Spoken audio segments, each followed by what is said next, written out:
In what will become the largest domestic spying operation in history, the National Security Agency, or NSA, is building a top-secret facility just south of Salt Lake City, Utah.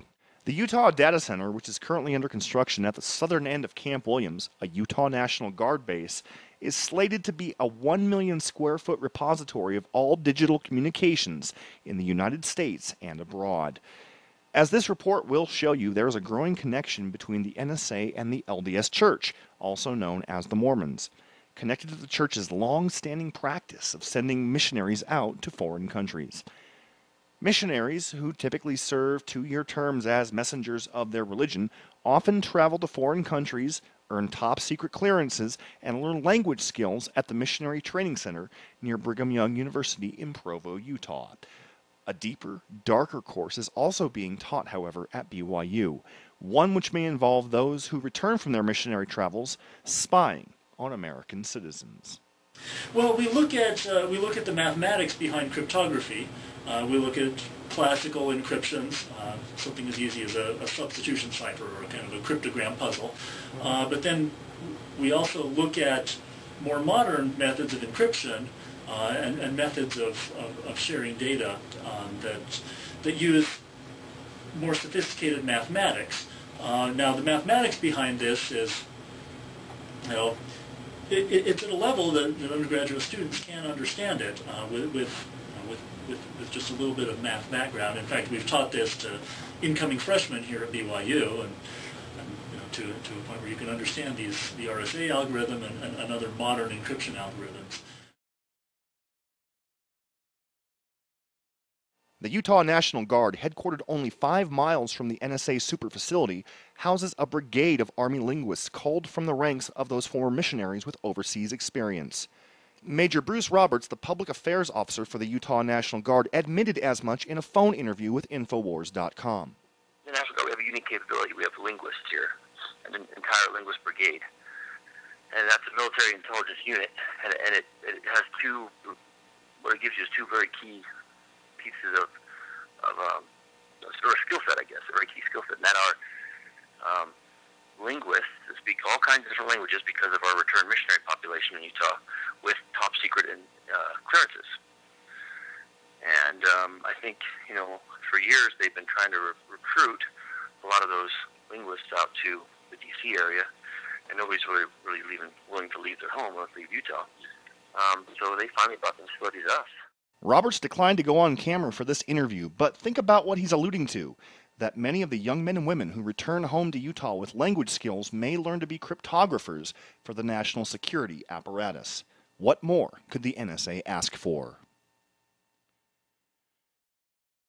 Now, the location I'm standing at here in Bluffdale, you can see right behind me where they're building the NSA facility, the largest single spy operation in American history, right here in the heart of Utah.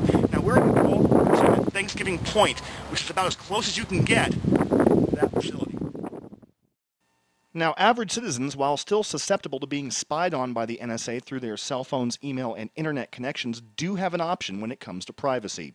That privacy can come in the form of a number of commercially available encryption programs like PGP, or Pretty Good Privacy, and its freeware equivalent, GPG. Even though he is working to train future spies, Professor Jenkins explained why it's so hard for good cryptography like these programs to be broken. Now, certainly having a lot of, in terms of attacking something like this, having a lot of computing power helps. My understanding is that many of the algorithms that are in use today are powerful enough, searching through every key is not feasible. And so throwing more computing power at it may help a little bit, but many times is not going to actually help you break these systems using that kind of method. A federal court judge ruled in 2007 that while the government may want to know what you have in your encrypted files, forcing defendants to reveal their code keys would violate their Fifth Amendment right against self-incrimination. One Utah law enforcement officer, Under Sheriff John Larson of Uinta County, told me there are specific requirements his department says that he must follow when trying to track cell phones. Current court decisions basically say without a warrant we cannot track cell phones.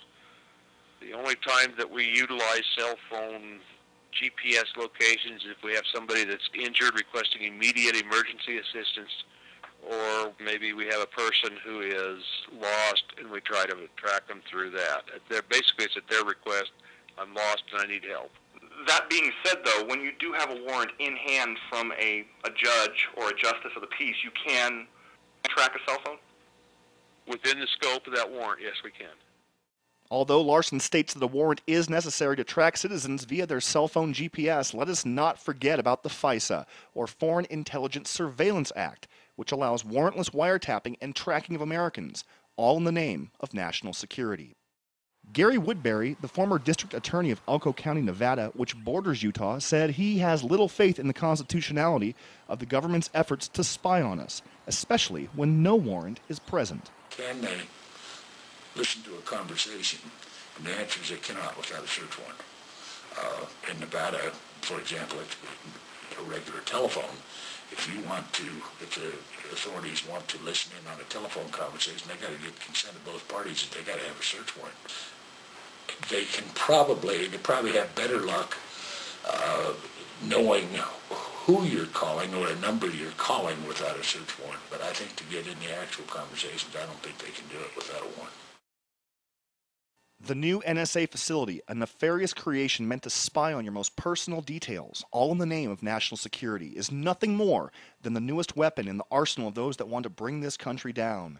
Those power-hungry who sit in positions of control and work to whittle away the rights of you, the American citizens. Reporting for InfoWars Nightly News from the Mountain West, I'm Greg Knight.